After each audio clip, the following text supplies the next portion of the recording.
ভূগোল পরীক্ষাতে map pointing করলেই পেয়ে যাবে 10 নম্বর। 2026 সালে তোমরা যারা মাধ্যমিক পরীক্ষা দিতে চলেছো, এই 10টি নম্বর খুব সহজে পেতে পারো যদি হাতে গোনা মাত্র কয়েকটি স্থান চিহ্নিতকরণ দেখে রাখতে পারো।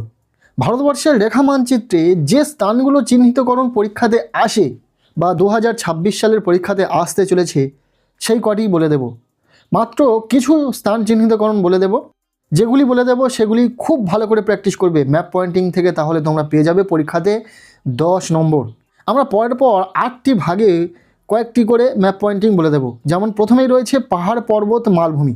এখান থেকে যেগুলি তোমরা দেখে যাবে কাঞ্চনজঙ্ঘা, শিবালিক পর্বতমালা, বিন্ধ্যা পর্বত, নীলগিরি পর্বত, সাতপুরা পশ্চিমঘাট পর্বতমালা, আরাবল্লী পর্বত, যেটাকে প্রাচীন ভঙ্গিল পর্বত বলা হয়। পাহাড় পর্বত মালভূমি থেকে এই কটি প্র্যাকটিস করলে তোমরা পেয়ে যাবে কমন। আর ভিডিও শেষে ভারতবর্ষের রেখা মানচিত্রে কয়েকটি স্থান চিহ্নিতকরণ করা রয়েছে এমন কিছু ম্যাপ পয়েন্টিং আমরা তোমাদের সাথে শেয়ার করে দেব।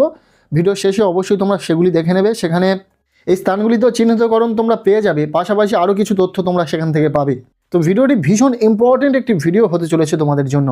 যাই হোক, সেকেন্ড তোমরা দেখে যাবে নদ নদী হ্রদ কয়াল। এই বিষয়গুলোর ওপরে কোন কোন স্থান চিহ্নিতকরণ পরীক্ষাতে আসে দেখে নাও। সম্বর হ্রদ, লুনি নদী, কৃষ্ণা, কাবেরী, গোদাবরী নদী, লোকটাক হ্রদ, তাপ্তি নদী, দক্ষিণ ভারতের দীর্ঘতম নদী, নর্মদা নদী, চিল্কা হ্রদ। এগুলোই তোমরা খুব ভালো করে প্র্যাকটিস করো। নদ নদী হ্রদ কয়াল এগুলি থেকে তোমাদের এই কটি গুরুত্বপূর্ণ রয়েছে, এই কটি তোমাদের পরীক্ষাতে আসার সম্ভাবনা রয়েছে। এই কটি দেখে রাখলে এখান থেকেই কমন পাবে, তোমাদের পরীক্ষাতে কমন থাকবে।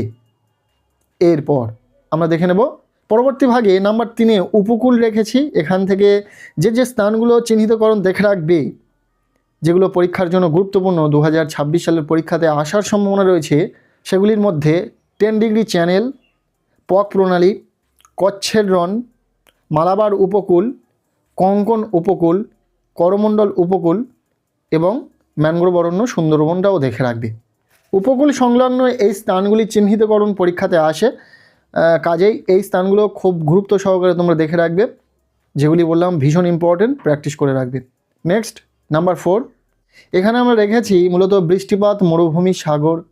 এগুলির মধ্যে থেকে যেগুলো প্র্যাকটিস করতে হবে, বছরে 2বার বৃষ্টিপাতে যুক্ত অঞ্চল, করমণ্ডল উপকূল ভীষণ ইম্পর্টেন্ট, থর মরুভূমি, লাদাখ একটি বৃষ্টির ছায়া অঞ্চল, ভারতের শীতলতম মরুভূমি। এগুলি ইম্পর্টেন্ট রয়েছে, তো খুব ভালো করে তোমরা দেখে রাখবে। এগুলো জাস্ট ইম্পর্টেন্ট কিছু স্থান তোমাদের সাথে শেয়ার করছি, বিভিন্ন ভাগে ভাগ করছি যাতে তোমাদের এই স্থানগুলো চিহ্নিতকরণ করতে সুবিধা হয়। কেননা একসাথে যদি সবগুলি স্থানের কথা বলে দিতাম মনে হতো যে অনেক দেওয়া হচ্ছে, যেগুলো তোমাদের জন্য প্র্যাকটিস করা অসম্ভব হয়ে দাঁড়াবে। তার জন্য কিন্তু এইভাবে ভাগে ভাগে দিচ্ছি যাতে তোমাদেরই সুবিধা হয় প্র্যাকটিস করতে। নেক্সট আমরা শেয়ার করব নাম্বার 5, মৃত্তিকা, বনভূমি, অরণ্য। এই বিষয়গুলির ওপর যে স্থানগুলো তোমরা চিহ্নিতকরণ দেখে রাখবে, কৃষ্ণ মৃত্তিকা অঞ্চল, মরুমৃত্তিকা অঞ্চল, একটি ম্যানগ্রোভ অরণ্য, ছোটনাগপুর মালভূমি অঞ্চল, ভারতের অরণ্য গবেষণাগার।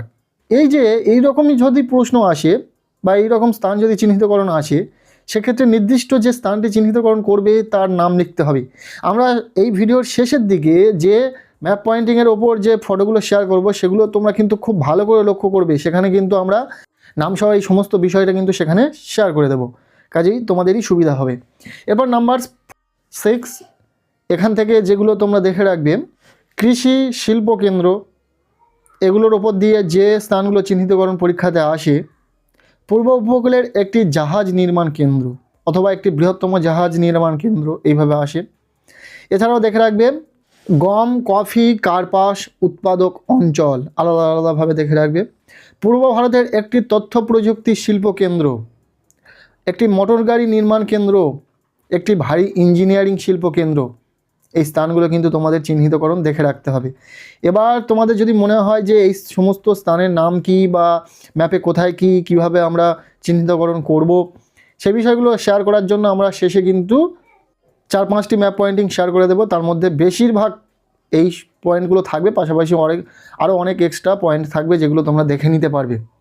নেক্সট নাম্বার 7, বন্দর সংলগ্ন যে স্থানগুলো পরীক্ষাতে আসে, কান্ডালা বন্দর, শুল্কমুক্ত বন্দর, দক্ষিণ ভারতের আন্তর্জাতিক বিমানবন্দর, এছাড়াও পূর্ব উপকূলের স্বাভাবিক বন্দর, বিশাখাপত্তনম বন্দর, স্বাভাবিক অথবা কৃত্রিম পোতাশ্রয়যুক্ত বন্দর। ম্যাপে এই সমস্ত স্থান চিহ্নিতকরণ তোমরা খুব ভালো করে দেখে রাখবে।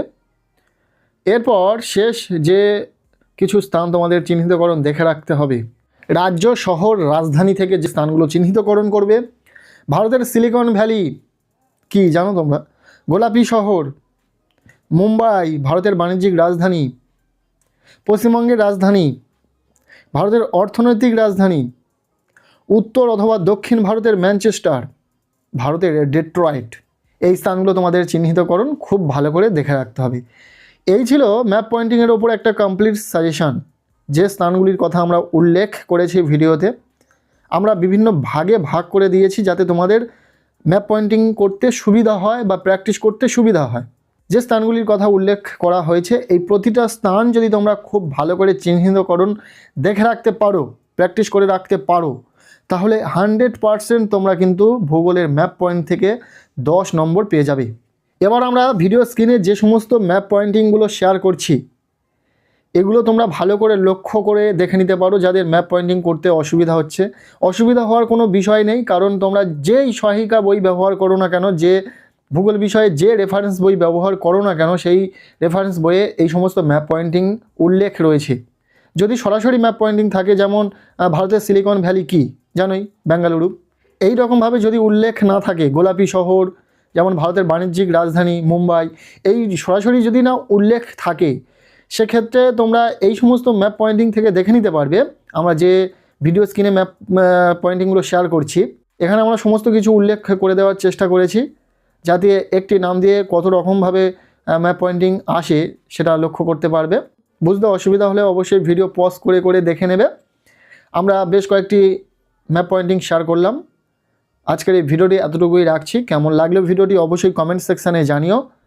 আর এরপরেও যদি ম্যাপ পয়েন্টিং নিয়ে তোমাদের কোনো রকম ডাউট বা কোনো রকম সমস্যা থেকে থাকে, কোনো রকম কোয়ারিজ থেকে থাকে, অবশ্যই কমেন্ট সেকশানে জানাতে পারো। আমরা তাহলে ভিডিওর মাধ্যমে এই সমস্ত ম্যাপ পয়েন্টিংগুলো খুব ভালো করে দেখিয়ে দেওয়ার চেষ্টা করব। ঠিক আছে, ম্যাপ পয়েন্টিংয়ের উপর আজকের এই ভিডিওটি তোমাদের কেমন লাগলো অবশ্যই কমেন্ট সেকশানে জানাবে। ভিডিওটি ভালো লেগে থাকলে লাইক করে দাও। আমাদের এই চ্যানেলে নতুন হলে চ্যানেলটিকে সাবস্ক্রাইব করে রাখো। আর পারলে ভিডিওটি বন্ধুদের সাথে প্রচুর শেয়ার করে দাও।